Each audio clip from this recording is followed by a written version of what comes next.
ایران کے مشہور شہر مشہد میں دو عورتیں ایک بچے کے متعلق آپس میں جھگڑ رہی تھیں۔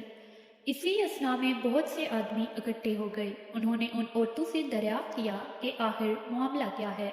ایک عورت بولی کہ یہ بچہ میرا ہے، دوسری کہنے لگی کہ یہ جھوٹ بولتی ہے، اصل میں بچہ تو میرا ہے۔ کوئی شخص فیصلہ نہ کر سکا کہ بچہ کس کا ہے۔ جھگڑا اس قدر بڑھا کہ معاملہ عدالت میں قاضی کے سامنے پیش ہوا۔ قاضی نے دونوں کے بیانات سنے اور حکم دیا کہ اپنے اپنے گواہ پیش کریں۔ اس معاملے میں عورتوں کے پاس کوئی شہادت موجود نہ تھی۔ انصاف حاصل کرنے کے لیے دونوں رو رہی تھیں۔ قاضی حیران تھا کہ بغیر شہادتوں کے بھی فیصلہ دینا اچھا نہیں، کہیں فیصلہ انصاف کے خلاف نہ ہو جائے۔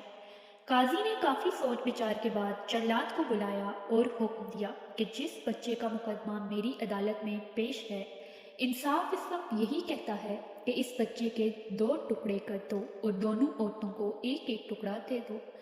عورتوں نے جب قاضی کی زبان سے یہ فیصلہ سنا تو ان میں سے ایک تو خاموش کھڑی رہی، لیکن دوسری عورت نے رو کر فریاد کی اور کہا کہ خدا کے لیے بچے کو تقسیم نہ کیجیے، میں اسے کسی قسم کا نقصان پہنچتے نہیں دے سکتی، یہ بچہ اس عورت کو دے دیں۔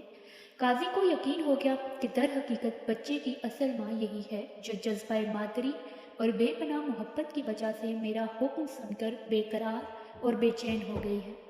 بچہ اصل ماں کے سپرد کر دیا اور دوسری عورت کو جس نے جھوٹا دعویٰ کر رکھا تھا سزا دی گئی۔